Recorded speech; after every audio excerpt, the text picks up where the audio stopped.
Sa kalagitnaan ng gabi, kapag ang buwan ay naghahari, ikaw ngayon ay magkubling sa mga kababalaghang maaaring mangyari sa iyong paligid na hindi mo pipigil. Magsimulang magdasal, umusal ng isang panalangin, at bilisan mo ng tumakbo. Takbo! Takbo!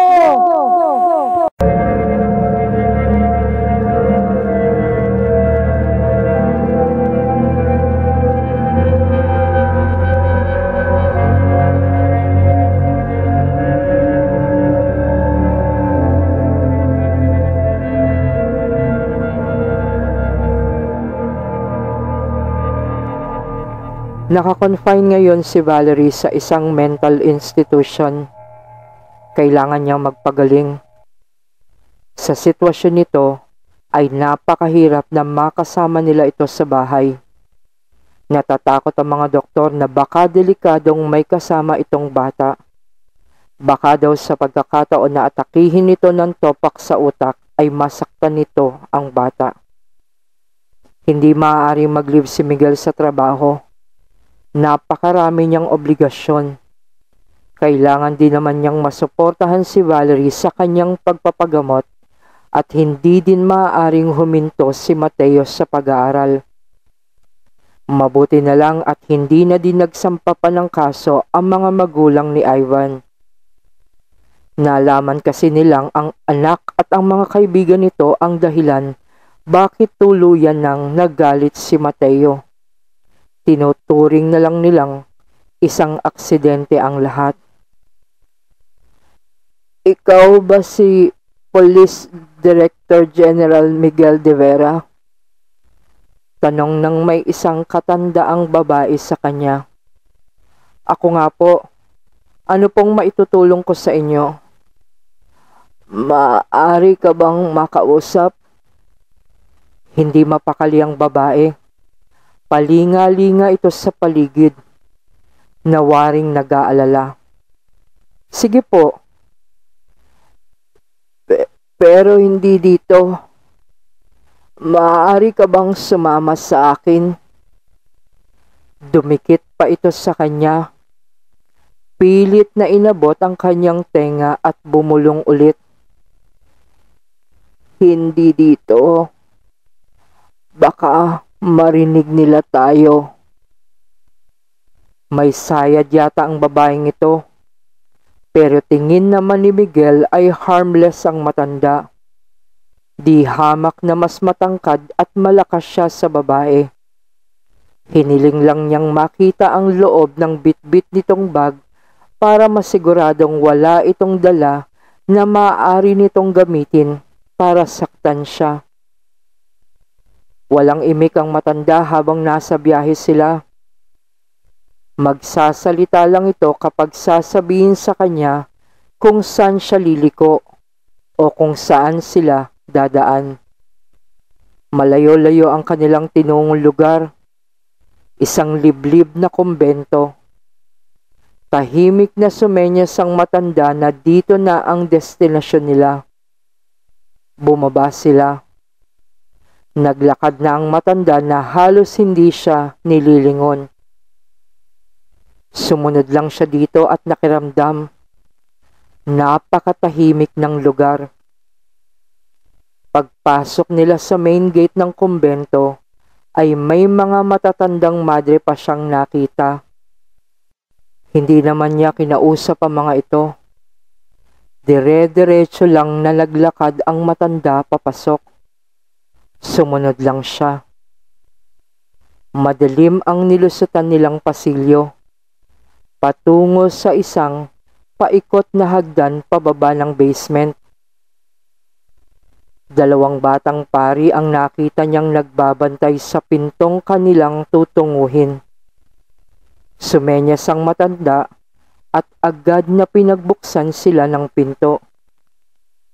Nahintakutan si Miguel sa kanyang nabungaran. May mga tao kasi doon na pawang nakakadena. May lalaki, babae, bata at matanda. May mga nakatayong pari at madre sa tabi ng mga ito. Karamihan sa kanila ay nagwawala. Ngunit nang mapansin ng kanilang pagpasok, ay napahinto ang mga taong nakakadena sa kama. Siya nga! Siya ang ama ng Panginoong Mateo! Laking gulat niya sa nadinig. Ano ang ibig nilang sabihin? Bakit kilala nila ang kanyang anak? At bakit Panginoong Mateo ang tawag nila dito? Sa isang maliit na silid sila pumasok. Madilim dito. Pero maliwanag ang ilaw sa altar, malapit sa lamesa. Pinaupo siya ng matanda at nagpaalam saglit. Nilibot niya ang maliit na silid. Namangha siya sa isang bookshelf na puro mga lumang libro ang nakalagay. Mga mahahalagang bahagi ng kasaysayan. Isang lamesang salamin din ang kanyang natanaw.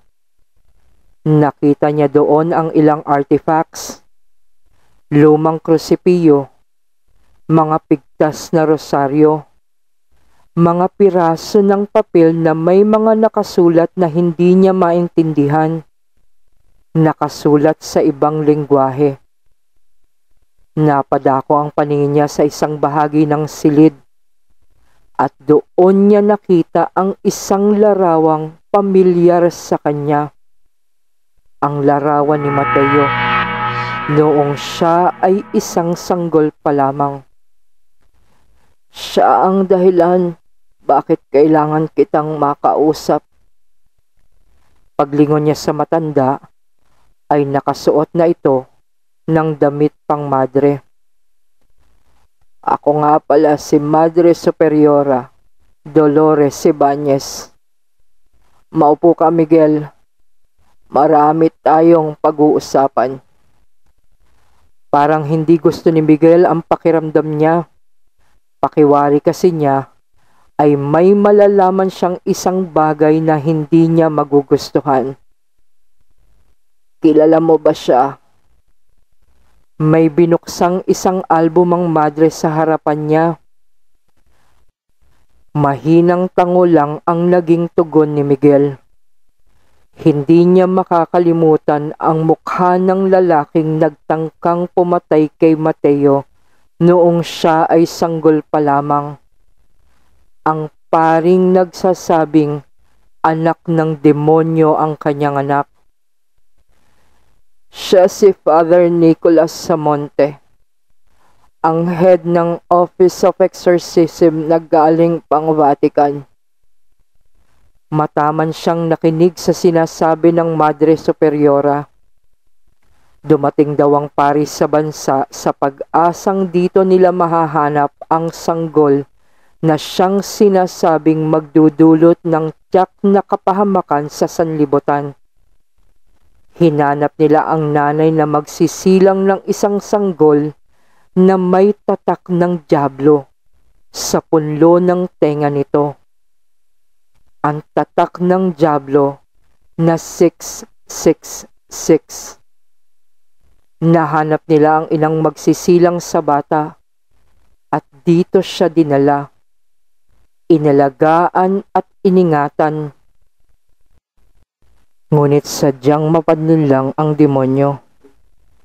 Isang batang pari ang nilukuban nito at nakuha nitong itakas si Melinda sa kumbento. Natagpuan nila ang pinagtataguan nila Melinda nang mapabalita ang pagkamatay ng isang batang pari. Natagpuan ang bangkay nito na nakabitin sa isang tulay. Wakwak ang tiyan at may nakaguhit na pabaligtad na krus sa dibdib nito. Nakita ni Father Nicolas ang apartment na tinitirhan ni Melinda. Noon ay kasalukuyan itong nagle-labor. Tinulungan ni Father Nicolas at ng dalawa pang madre na makapanganak ito. Habang nagdarasal ang pari sa labas ng silid, ay nadidinig niya ang palahaw na pag-iyak ni Melinda. Nagpatay-sindi ang mga ilaw. Maging ang kalangitan ay nangangalit sa pagsilang ng sanggol. Dumagundong ang kulog. Gumuhit ang matalim na kidlat sa kalangitan.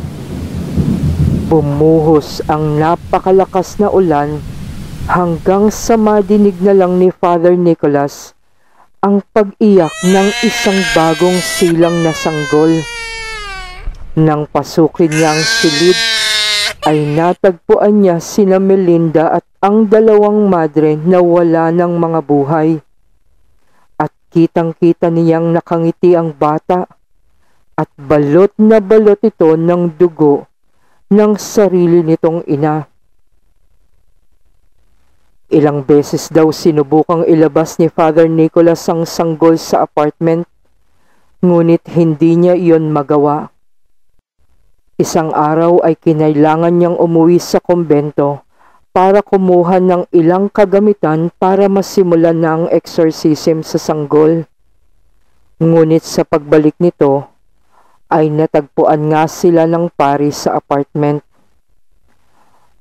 Mapaglinlang ang demonyo, Miguel, at isa kasanalin lang niya. Ano pong ibig ninyong sabihin? Si Mateo ang iyong anak. Siya ang bagong Antikristo.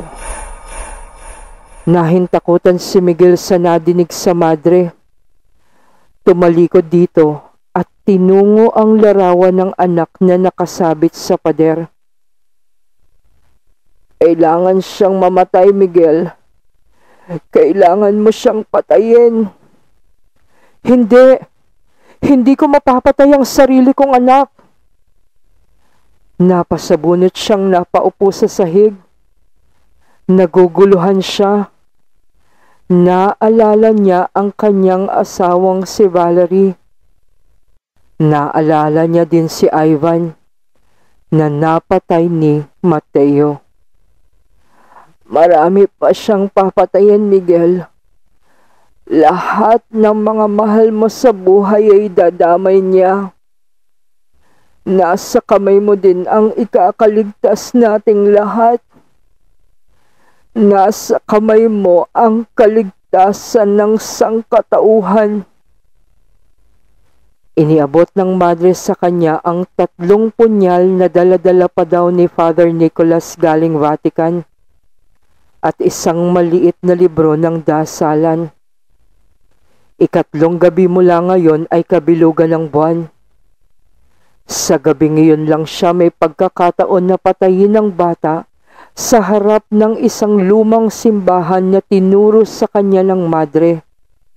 Dadalhin niya doon ang batang si Mateo at doon siya hihintayin ng Madre Superiora at ang mga kasama nito.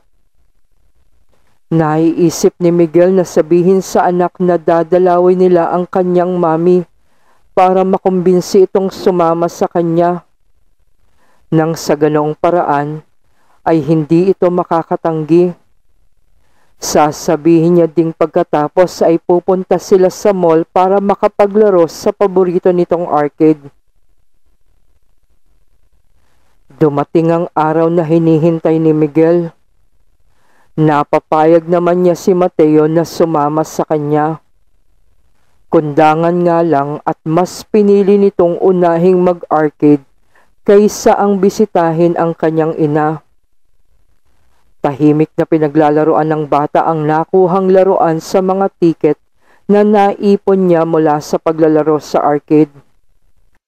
Matagal din niyang pinag-ipunan niyon kaya tuwang-tuwa siya na nakuha ang gusto niyang laruan. Excited ka bang makita ang mami mo, Mateo? Hindi. Simple nitong sagot. Napasulyap lang siya sa anak sa salamin sa kotse. Nakita niyang nakangiti ito habang nilalaro ang bagong laruan. Dapat nga ay doon na siya mamatay. Laking gulat ni Miguel sa nadinig na sinabi ng kanyang anak. At pagtingin niya muli dito ay nakita niyang may katabi itong anino. Anino ng isang matangkad na lalaki. Nakadantay ang kamay nito sa balikat ng kanyang anak. Nakita niyang nakatingin sa kanya si Mateo. Namumula ang mga mata nito. Matalim ang pagkakatitig sa kanya. At nagsimula itong tumawa. Kasabay ng katabing anino. Napakalakas na pagtawa na nagpadugo ng kanyang tenga. At sa hindi inaasahan ay nabangga ang sinasakyang kotse ni Miguel sa papasalubong na truck. Napamulagat si Miguel ng kanyang mga mata. Napahawak sa noo na puro dugo. Hindi siya makahinga ng tama. Natatanaw niyang may matigas na bakal ang nakatusok sa kanyang dibdib. Umaagos dito ang mapula at malapot niyang dugo. Mateo! Mateo, anak! Mahina niyang pagtawag dito. Laking takot niya nang makitang naglalakad ang bata papalayo sa kanyang sasakyan. Hawak ito ng maitim na aninong kanina lamang ay nasa kanilang tabi. Pumailan lang ang malakas na pagtawa at nadinig niyang waring may bumulong sa kanyang tenga. Ngayon na ang kanyang paghahari at wala ni isa man sa inyo ang makapipigil pa dito. Tumawa itong muli.